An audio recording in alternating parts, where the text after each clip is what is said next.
ప్రభు అయినటువంటి యేసుక్రీస్తు నామానికి స్తోత్రాలు. అందరికీ ప్రైజ్ ద లార్డ్. ఈ దినమనాడు దేవుడు వాక్యము చూసుకున్నట్లయితే హెబ్రీయులకు రాసిన పత్రిక 11వ అధ్యాయం 30వ వచనంలో ఒక బలమైన మాట ఉంటుంది. ఆ మాటను చూసుకుందాం. విశ్వాసమును బట్టి 7 దినముల వరకు ప్రదక్షిణము చేయబడిన తరువాత ఎరికో గోడలు కూలెను. హల్లెలూయా. ఒక వచనం మాత్రమే చూసుకుంటున్నాం. ఎలానట?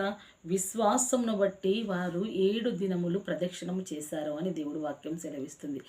ఎలా చేశారు వారు 7 దినములు ఆ ప్రాంతము చుట్టూ అని అంటే, వారు దేవుడి సన్నిధిలో మొర్రపెట్టారు.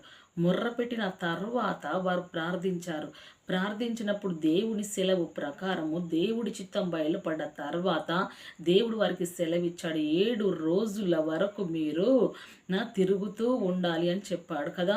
7వ రోజు బూరలు గట్టిగా ఊదాలి, కేకలు వేయాలి అని అన్నాడు దేవుడు. కాబట్టి 7 దినములు వారు విశ్వాసమును బట్టి పిలిచిన దేవుడు నమ్మదగిన వాడు, పిలిచిన దేవుడు నమ్మకమైన వాడు, పిలిచిన దేవుడు విడిపిస్తాడు, పిలిచిన దేవుడు రక్షిస్తాడు, పిలిచిన దేవుడు కాపాడుతాడని ఆ ప్రజలందరికీ విశ్వాసం ఉండి వారి జీవితాలలో దేవుణ్ణి బలముగా స్తుతించడం ఆరంభిస్తున్న సమయాలలో అక్కడ చూసుకున్నట్లయితే దేవుడు వాక్యము యెహోషువ గ్రంథంలో మనం ఇక్కడ చూసుకున్నట్లయితే దేవుడు వాక్యం సెలవిస్తుంది. వినినప్పుడు మా గుండెలు కరిగిపోయేను. మీ దేవుడైన యెహోవా ఎలా అంటున్నాడు? పైన ఆకాశమందు క్రింద భూమి యందును దేవుడే, మీ ఎదుట ఎట్టి మనుషులకైనను ధైర్యం ఏమాత్రమును ఉండదు అని అంటున్నారు. వారు ఏమి వార్త విన్నారు? ఆ పట్టణస్థులందరిని బట్టి అలా దేవుడిని చూసుకున్నట్లయితే ఇక్కడ దేవుడు వాక్యం సెలవిస్తుంది. ఎర్ర సముద్రమును మీ ఎదుట దేవుడు ఎలా పాయలు చేసాను. ఓగోగు అనే రాజును ఇక్కడ అంటాడు సీహోనునకును ఓగోగు అయిన రాజును మీరేమి చేసిదిరని మేము విని ఉన్నాము. కాబట్టి మా గుండెలు అవి విన్న తర్వాత మాకు భయము కలుగుతున్నది అంటున్నారు. భయము కలుగుతుంది. దేన్ని బట్టి భయము కలిగింది? ఈ ప్రజలను చూస్తే ఈ ఇజ్రాయేలు ప్రజలను దేవుడు విడిపించాడు. ఇజ్రాయేలు ప్రజల పక్షముగా దేవుడు నిలబడ్డాడు. భూమి మీద ఎందరో ప్రజలు ఉన్నప్పటికీ దేవుడు ఇజ్రాయేలు ప్రజల్ని కోరుకున్నాడు. ఇజ్రాయేలు ప్రజల్ని బానిసత్వం నుంచి విడిపించాలనుకున్నాడు. ఇజ్రాయేలు ప్రజల్ని తమ పాపశాపం నుంచి విడిపించాలనుకున్నాడు. ప్రతి తెగులు నుంచి విడిపించాలనుకున్నాడు దేవుడు. కాబట్టి ఇజ్రాయేలు ప్రజలను దేవుడు అధికముగా ప్రేమించి ఆ ప్రజల పట్ల దేవుడికున్న గొప్ప ఔన్నత్యము ఏమిటనంటే అక్కడ ప్రజల పట్ల దేవుడు కనికరించాడు. కాబట్టి వారి ముందు దేవుడు నడిచాడు. పగలు మేఘస్తంభం, రాత్రి అగ్నిస్తంభం అయ్యాడు. తరిమిన ఐగుప్తులను దేవుడు సముద్రంలో ముంచి వేశాడు, హతమార్చాడు. శత్రువులను తొలగించి వేశాడు. వారి ముందుట దేవుడున్నాడు. అగ్నిస్తంభం, మేఘస్తంభం ఏది ఎంత మాత్రం అడవిలో వారికి హాని జరగకుండా దేవుడు వారిని కాచాడు. వారి ఆకలు తీర్చాడు. చిట్ట చివరికి ఆ కార్యములు తెలిసిన వారందరూ ఎవరిని బట్టి భయపడ్డారంటే సర్వశక్తి గల దేవుని బట్టి భయపడ్డారు ఆ ప్రజలకు. ఈ దినము నాడు మరి మనము దేవుని నమ్ముకొని ఉన్నాం. దేవుడు మన జీవితాలలో, మన బిడ్డల జీవితాలలో, మన కుటుంబ జీవితాలలో ఉన్నతమైన ఆశ్చర్య కార్యములు చేసి ఉన్నాడు. కాబట్టి ఇప్పుడు మనకు ఉంటున్నటువంటి శత్రువులు, మనపైన తిరుగుబాటు చేస్తున్నటువంటి శత్రువులు దేన్ని చూసి భయపడాలంటే మొట్టమొదటగా దేవుడు మన జీవితాల్లో చేసిన ఒక గొప్ప ఉన్నత కార్యములను వారికి తెలియబడినప్పుడు వారు భయపడతారు. వారు మన జీవితంలో ఉన్న భక్తిని శత్రువు కనుగొంటాడు. ఆ భక్తిని బట్టి శత్రువు భయపడతాడు. ఎందుకంటే మన జీవితాలలో ఉండవలసినది దేవుని భయభక్తులు ఉండాలి. దేవునిని ఆశ్రయించడం ఉండాలి. అప్పుడు దేవుడు మనల్ని ఆదరిస్తాడు. దేవుడు మనల్ని బలపరుస్తాడు. ఆ బలాన్ని బట్టి దేవుడు మనకు తోడు ఉండదాన్ని బట్టి మన శత్రువైన సాతాను వణుకుతాడు. మనల్ని చూస్తేనే భయపడతాడు. కాబట్టి అక్కడ వారి గుండెలు ఎలా భయపడుతున్నాయి అంటున్నాడు. నేను మీకు ఉపకారము చేసి తిని గనుక మీరును నా తండ్రికి ఉపకారము చేసి నాకు నిజమైన ఆనవాలు ఇచ్చి అని అంటున్నాడు కదా. ఉపకారానికి ఉపకారం అని కోరుకుంటున్నారు. కాబట్టి దేవుడి విషయంలో ఇక్కడ చూసినట్లయితే దేవుడి వాక్యము ఆ సమయాలలో అక్కడ వారిని కాపాడింది ఒక వేశ్య కదా. వేశ్య కాపాడింది. వేగుల వారు వచ్చినప్పుడు ఎరుకో ప్రజలకు దక్కకుండా, వారిని దొరకకుండా వారి ఇంటిలో ఆమె దాచింది. కాబట్టి వారు ఎప్పుడైతే వేగుల వారు వచ్చారో ఆ పట్టణము కోసము వచ్చినప్పుడు ఆమె కాచినప్పుడు ఆమె ఒక మాట అడిగింది. ఈ పట్టణమును మీరు హతమార్చబోతున్నప్పుడు, ఈ పట్టణమును మీరు కూల్చబోతున్నప్పుడు నన్ను, నా తండ్రి ఇంటి వారిని మీరు జ్ఞాపకం చేసుకోండి అని ఆమె బ్రతిమిలాడినప్పుడు వారు ఎప్పుడైతే దేవుడు చెప్పాడో అప్పుడు 7 దినములు ప్రదక్షిణం చేసి ఆ ప్రాంతానికి వచ్చారో అప్పుడు యెహోషువ వారికి జ్ఞాపకం చేశాడు, ఆ స్త్రీ ఎక్కడుందో వారి కుటుంబాన్ని మీరు రక్షించండి, వారి తండ్రి ఇంటి వారిని రక్షించండి అని అన్నప్పుడు వారు అక్కడికి బయలుదేరి రక్షిస్తారంటారు. ఇక్కడ వారు పురుషులేమి స్త్రీలేమి చిన్నపిల్లల పెద్దలందరినీ ఈ ఎద్దులను గొర్రెలను గాడిదలను ఆ పట్టణ జీవనంలో సమస్తమును కత్తివాత సంహరించిరి. కత్తివాత చేత అందరూ చంపబడ్డారు. కానీ అయితే యెహోషువ ఆ వేశ్య ఇంటికి వెళ్ళి మీరు ఆమెతో ప్రమాణము చేసినట్లు ఆమె కలిగిన వారందరినీ అక్కడి నుండి తోడుకొని రండని దేశమును వేగు చూచిన ఇద్దరు మనుషులతో చెప్పక. హల్లెలూయా. ఎప్పుడైతే ఎరుకో పట్టణానికి ఆ ప్రజలు వెళ్ళారో వేగు చూసేవారు, వారికి ఎప్పుడైతే ఆమె ఆ మాట చెప్పిందో ఆ మాట తీసుకొచ్చి ఇక్కడ యెహోషువకు చెప్పారో యుద్ధకాలము సమీపించినప్పుడు దేవుడు ప్రజలను కాపాడిన ఆమె జ్ఞాపకం వచ్చింది. అప్పుడు యెహోషువ అంటున్నాడు, ఆమె కలిగిన వారందరినీ తీసుకొని మీరు పోగు చేసుకొని రండి అన్నాడు. ఈ దినం ఒకసారి జ్ఞాపకం చేసుకుందాం మనము. క్రైస్తత్వం అంటే ఈ దినాలలో క్రైస్తవులు అంటేనే ఎగతాళిగా ఉన్నారు. క్రైస్తవులు అంటేనే ఒక ఆటగాళ్ళలాగా కనబడుతున్నారు ప్రజలకి. క్రైస్తవులు అంటేనే ఒక జోకర్లా కనబడుతున్నారు ప్రజలకు. కానీ క్రైస్తత్వం ఉన్న గొప్పతనం ఏమిటంటే శపించబడి తొలగించబడుతున్నప్పుడు ఆ తొలగించుటకు వచ్చే ప్రజలు దేవుని ప్రజలై ఉంటున్నారు. శపించేది తొలగించుటకు దేవుడు ప్రజలు వస్తున్నారు, సేవకులు వస్తున్నారు, విశ్వాసులు వస్తున్నారు. వారందరినీ ఏ ఇంటి వారైతే ఆదరిస్తున్నారో దయచేసి జ్ఞాపకం ఉంచుకున్నారు. ఏ ఇంటి వారైతే సేవకులను విశ్వాసులను ఆదరిస్తున్నారో ఆ వారిని దేవుడు రాకడయందు దేవుడి యుగాంత సమయంలో కానీ వారి కష్ట నష్టాలలో కానీ దేవుడి ప్రజలను కాచిన వారి కుటుంబాన్ని దేవుడు తప్పకుండా కాస్తాడు.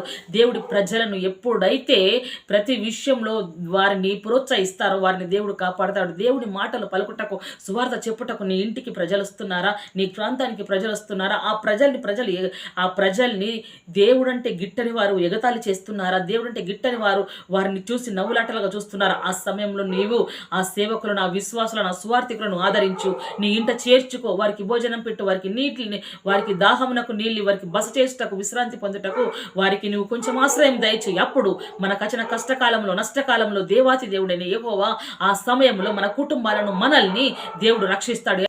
తన ప్రజలను రక్షించడాన్ని బట్టి దేవాతి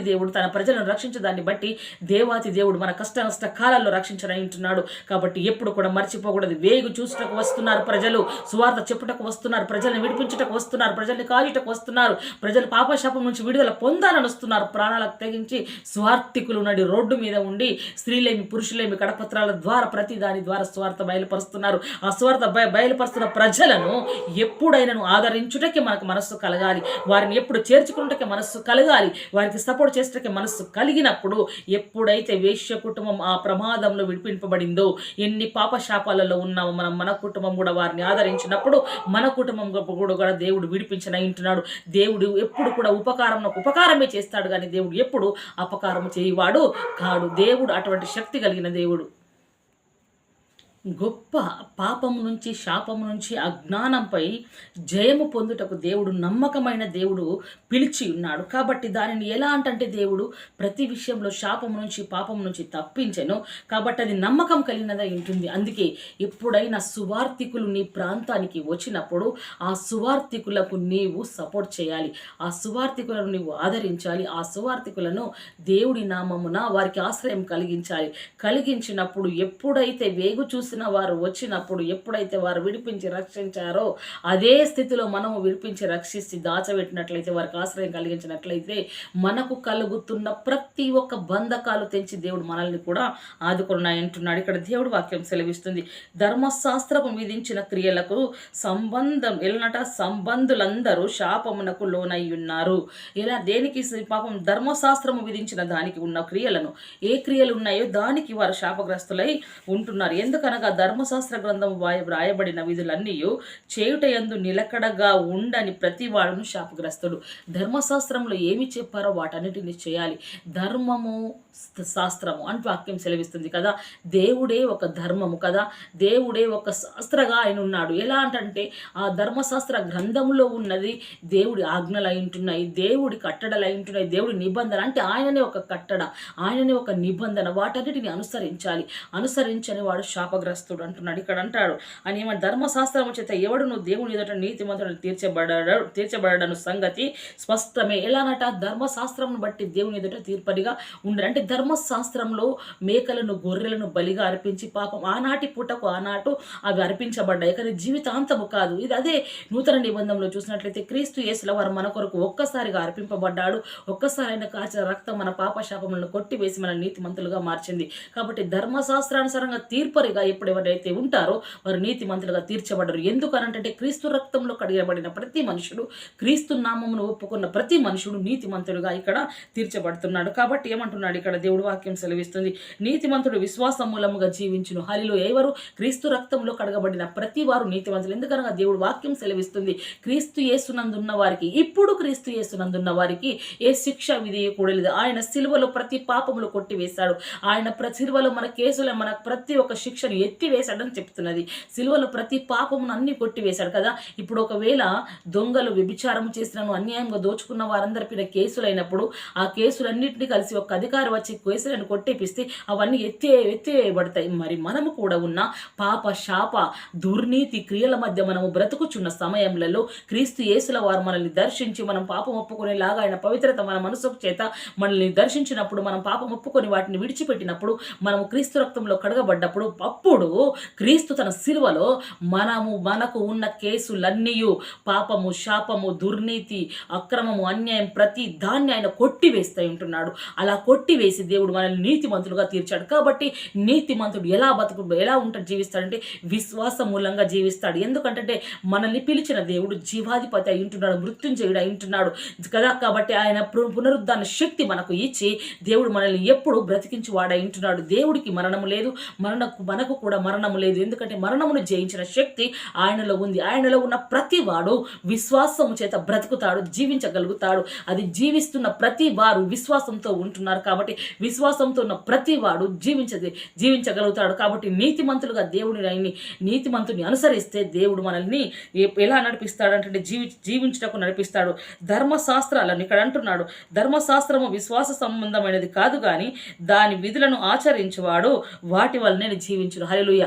విశ్వాస సంబంధమైనది కాదు కానీ వాటి విధులను, కట్టడలు ఏవైతే ఉన్నాయో వాటిని హృదయంలో దాచుకొని వాటిని ఒప్పందము చేసుకొని వాటిని ఎప్పుడైతే అనుసరించి నడుస్తామో ఆ ధర్మశాస్త్రం వలన బలమైన దృఢమైన నమ్మకంతో మనం ఉంటామో అప్పుడు మనము జీవించగలుగుతాం. దేవుడి లేఖనమే సెలవిస్తుంది.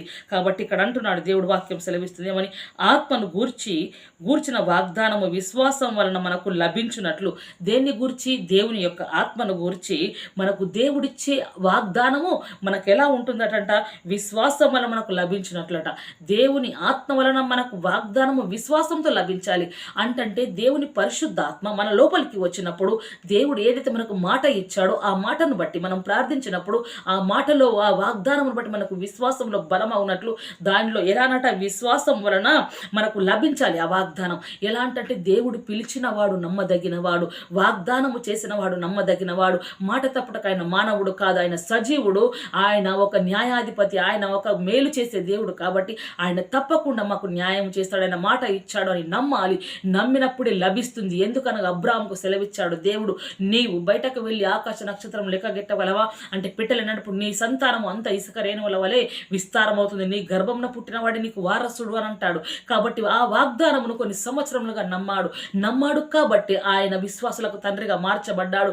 దేవుని ఆత్మ రూపంగా మనకు కూడా ఎప్పుడైతే దేవుని వాగ్దానం ఉంటుందో ఆ వాగ్దానమును బట్టినప్పుడు దేవుడు తప్పకుండా మనకు సహాయం చేస్తాడు. అబ్రాహాము పొందిన ఆశీర్వచనమును క్రీస్తు యేసు ద్వారా అన్యజనులకు కలుగుటకై క్రీస్తు మన కోసము శాపమై మనల్ని ధర్మశాస్త్రం యొక్క శాపము నుండి విమోచించెను. ఇందును గూర్చి మ్రాను మీద వేలాడిన ప్రతి వాడును శాపగ్రస్తుడని రాయబడి ఉన్నది. మన కొరకు మ్రాను మీద వేలాడబడిన ఒక నీతిమంతుడు. ఎందుకో తెలుసా? మన పాప శాపాలను మోసి ఆయన శాపగ్రస్తుడుగా పిలువబడ్డాడు. ఎందుకంటే మనల్ని నీతిమంతులుగా మార్చుటకు, మనల్ని సత్యవంతులుగా మార్చుటకు, మనల్ని ప్రేమమూర్తులుగా మార్చుటకు, మనల్ని సమాధాన పరచుటకు, మన ప్రతి శాపాపం కొట్టివేసుటకు మార్చబడ్డాడు. అదేవిధంగా ఇక్కడ అబ్రాహాము విషయంలో కూడా చూసుకున్నట్లయితే దేవుడు ఆశీర్వచనం గారు యేసుక్రీస్తు ద్వారానే అక్కడ అన్యజనులకు వెలుగు కలుగుటకై సెలవిస్తున్నాడు కదా. అబ్రహాము పొందిన ఆశీర్వచనము యేసుక్రీస్తు ద్వారా అన్యజనులకు వెలుగు కలుగుటకు మన కోసం శాపమై ఉంటానని వాక్యం సెలవిస్తుంది. కాబట్టి దేవుడి వాక్యం ఎప్పుడైనా నమ్మదగినది ఉంది, పూర్ణ అంగీకారం నాకు యోగ్యమైనది ఉంటుంది. కాబట్టి మనం పూర్తిగా దేవుడి వాక్యంను నమ్మి పూర్ణంగా మనం అంగీకరించినప్పుడు యోగ్యత కలిగిన ఆత్మ, యోగ్యత కలిగిన జీవితము మన జీవితంలోకి దేవుడు పంపిస్తాడు. అప్పుడు మన జీవితము దేవుడిచ్చిన వాగ్దాన ఫలములు దేవుడు ఫలించనే కలుగునట్ల విశ్వాసం మూలంగా ఉన్న జీవితాలలో మనకు నెరవేర్చినట్లు దేవుడు మనకు కృపను అనుగ్రహిస్తాడు. కాబట్టి దేవుడి వాక్యం ఇక్కడ దేవుడు అంటున్నాడు, నా మాట విని నన్ను పంపిన వాని యందు విశ్వాసము ఉంచువాడు నిత్య జీవము గలవాడు. హల్లెలూయా. ఎవరిని విని? నా మాట విని నన్ను పంపిన వాని అందు విశ్వాసం ఉంచాలి. అంటే యేసుక్రీస్తు ప్రభు ఏం కోరుకుంటున్నారు? నన్ను నమ్మండి, నా మాట వినండి అని కోరుకోవట్లేదు. కానీ నన్ను ఎవరు పంపారు? నన్ను తండ్రి అయిన దేవుడు పంపాడు. ఇక్కడ లోకంలో పాపము శాపము కొట్టుకొని పోవాలి. అది ఎప్పుడు ప్రజలకు శిక్షగా విధింపబడకూడదు. ఆ శిక్ష తన సొంత కుమారుని మీద వేయబడాలి. ఆ శిక్షలో మన కేసులన్నీ కొట్టివేయబడాలి. మన ప్రతి పాప శాపం కొట్టివేయబడాలి. తన సొంత కుమారుని పంపించాడు. పంపించిన దేవుడు ఏమి సెలవిచ్చాడు? ఏమి నెరవేర్చమని కుమారుని పంపాడు. కుమారుడు తండ్రి చెప్పిన ప్రతి మాటను ప్రజలకు బోధించాడు. తండ్రి చిత్త ప్రకారము ప్రజల మధ్య ప్రవర్తించాడు. తండ్రి చిత్త ప్రకారము విధేయత కలిగి జీవించాడు. తండ్రి చిత్త ప్రకారము కార్యములు జరిగించాడు. తండ్రి చిత్త ప్రకారము తన జీవితమును ఒక బలమైన చరిత్రాత్మకంగా ఆయన జీవించగలిగాడు. కాబట్టి ఆయన సెలవిస్తున్నాడు ఏమని? నా మాట వినుండి నన్ను పంపిన వాని యందు విశ్వాసం ఉంచువాడు అంటున్నాడు. నా మాట వినండి, వినండి, వినండి. మీరు నిత్య జీవానికి వారసులు అవుతారు. నిత్య జీవానికి మీరే వారసులు. నిత్య స్వాస్థము మీకే దొరుకుతుంది. పరలోక స్వాస్థము మీదే. పరలోక రాజ్యము మీకే అనుగ్రహించుట కొరకే తండ్రి నన్ను పంపాడు. నా మాట వినండి, నా మాట వినండి, విశ్వాసం ఉంచండి. మీరు విడిపింపబడతారు, మీరు రక్షింపబడతారు, మీరే సురక్షితంగా కాపాడబడతారు. నా మాట వినండి, మీరు నిత్య జీవం గలవారు అవుతారు అని ఇక్కడ దేవుడు వాక్యం సెలవిస్తుంది. అంటున్నాడు. ఏమని అంటున్నాడు అంటే ఇక్కడ దేవుడు వాక్యం, విశ్వాసం ఉంచేవాడు నిత్య జీవం గలవాడట. కొంచెం జీవం కాదు, ఒక్కరోజు కాదు, నిత్యము నిత్యము నిత్యము నిత్యము బ్రతుకున్నట్లు ఆయన కృపనిస్తాడు. నిత్యం ఆయన జీవింపజేస్తాడు. నిత్యం ఆయన బ్రతికిస్తాడు. నిత్యం ఆయన రక్షిస్తాడు. కాబట్టి ఇక్కడ అంటున్నాడు వాడు తీర్పులోనికి రాక మరణములో నుండి జీవములోనికి దాటి ఉన్నాడని మీతో నిశ్చయముగా చెప్పుచున్నాను. హల్లెలూయా. తండ్రి యందు విశ్వాసం ఉంచిన వారు, దేవుని మాట, యేసు ప్రభుల వారి మాట విన్నవారు, తండ్రి యందు విశ్వాసం ఉంచిన వాడు ఎక్కడికి వెళ్తాడంటే తీర్పులోకి రాకుండా నిత్య జీవానికి తీసుకెళ్తాడు. మరణములోనికి రాకుండా జీవంలోకి నడిపిస్తాడు. అదేవిధంగా అంటున్నాడు ఏమని? మరణములో నుండి జీవంలోకి దాటి ఉన్నారట. హల్లెలూయా. కదా, అక్కడ దొంగను చూసుకున్నట్లయితే మనం జ్ఞాపకం చేసుకుంటాం. ఇద్దరు దొంగలను చూసాం. కుడివైపు ఉన్న దొంగ అప్పుడు ఆ క్షణమే నన్ను జ్ఞాపకం చేసుకోండి ప్రభు అన్నప్పుడు ఆయన ఏమి అంటే మరణములో నుండి ఆయన జీవంలోకి దాటాడు. నేను తప్పకుండా జ్ఞాపకం చేసుకుంటానని. అదే ఎడమ వైపు ఉన్నప్పుడు దొంగ ఆయన ఎగతాళి చేశాడు కాబట్టి ఆయన తీర్పులోకి వచ్చాడు.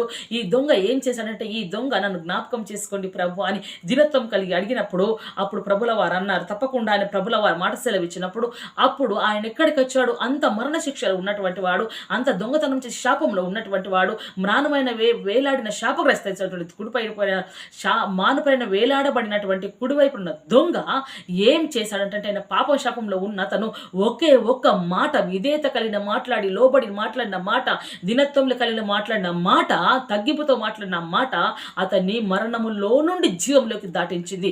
అంటే దేవుని యందు విశ్వాసం ఉంచాడు. ఎప్పుడు? ఆయన దైవ కుమారుడు. ఆయన దైవ నిర్ణయం చొప్పున భూమి మీదకి వచ్చాడు. తండ్రి చిత్త ప్రకారంగా ఆయన జరుగుతున్నది. ఆయన ప్రతిదాన్ని అనుభవిస్తున్నాడు. ప్రతి పాపమును ఆయన ఓర్చుకుంటున్నాడు. ఆయన ఒక నీతిమంతుడని ఆయన చెప్పిన మాట నేను నమ్మాడు. కాబట్టి నమ్మిన అతను నిత్య జీవానికి వారసుడు అయ్యాడు. మరణములో నుండి ఆయన జీవములోనికి దాటి ఉన్నాడు. ఎడమ వైపు ఉన్న దొంగ ఎగతాళి చేశాడు, నమ్మలేడు. కాబట్టి ఆయన తీర్పులోకి నిలబడుతున్నాడు. దేవుడి వాక్యము బలమైన ఖడ్గము. దేవుడి వాక్యము ఉన్నతమైనది. ఆయన కృప అత్యున్నతమైనది. ఆయన మహిమ అధికమైనది. ఆయన ఆశ్చర్య కార్యములు చేసి మన ఎడల దేవుడు దీర్ఘ శాంతమును మన ఎడల చూపి, దయా కనికరణమును చూపి, ఇంకరు నా బిడలు తిరుగుతారేమో, నా వైపు ఓర్చుకుంటున్నాను, ఇంకరు నా బిడలు ఇంకా కొంచెం సమయం ఇస్తాను, వారు మారతారేమో, రక్షింపబడతారేమో, వారిని పాప శాపం నుంచి విడిపిస్తానని దేవుడు మన పట్ల దీర్ఘ శాంతము కలిగి ఉన్నాడు. ఆయన ఓపిక కలిగి ఉన్నాడు. ఆయన మన పట్ల జాలి కలిగి ఉన్నాడు. కాబట్టి ఆలస్యము చేయక, ఇదే నీ సమయము, ఇదే నీకు అనుకూల సమయము, ఇదే నీకు అనుకూలమైనటువంటి ఒక గొప్ప దినము, ఇదే ఒక గొప్ప గడియ. ఇప్పుడే నీవు జీవంలోకి రావాలి. మరణంలో నుండి జీవంలోకి దాటాలి అని అంటే, పాప శాపంలో నుండి నువ్వు తీర్పులోకి రాకుండా నువ్వు పాప శాపంలో నుండి నిత్య జీవంలోకి నువ్వు రావాలనుకుంటే ఇదే నీకు మంచి అవకాశము. దేవుడు నిన్ను పిలుస్తున్నాడు, దేవుడు నిన్ను రమ్మంటున్నాడు. ఆయన నీ కొరకే రానుపైన శాపగ్రస్తుడుగా మార్చబడ్డాడు, నీ కొరకైన రక్తం ధారపోసాడు, నీ కొరకే ఆయన మరణించాడు, నీ కొరకే తిరిగి లేచాడు. ఎందుకంటే ఈ శాపవాపాలను అన్నింటిలో నుండి దేవుడు నిన్ను నిలబెట్టాలి, నిన్ను లేపాలనుకుంటున్నాడు, నీ తట్టాలనుకుంటున్నాడు. ఆయన కొరకు నిత్య జీవం, నీ కొరకు దాచిన ఆ జీవమును ఆయన నీకు ఇయ్యాలనుకుంటున్నాడు. నీ కొరకు సిద్ధపరిచిన పరలోక స్వాస్థ్యముకు నిన్ను అధికారిగా, నిన్ను వారసత్వంగా చేసుకోవాలనుకుంటున్నాడు. కాబట్టి మనము ఎలాంట పిలువబడిన వారం రాజక యాజక సమూహం అయి ఉంటున్నాం. కాబట్టి అట్టి కృపలో దేవుడు నడిపించాలని కోరుకున్నాను. ఇటు మాటలు దేవుడు మన ఆత్మ నిమిత్తం దీవించి ఆశీర్వదించి నడిపింపజేసి ఫలింపజేయును గాక. ఆమేన్. Praise the lord.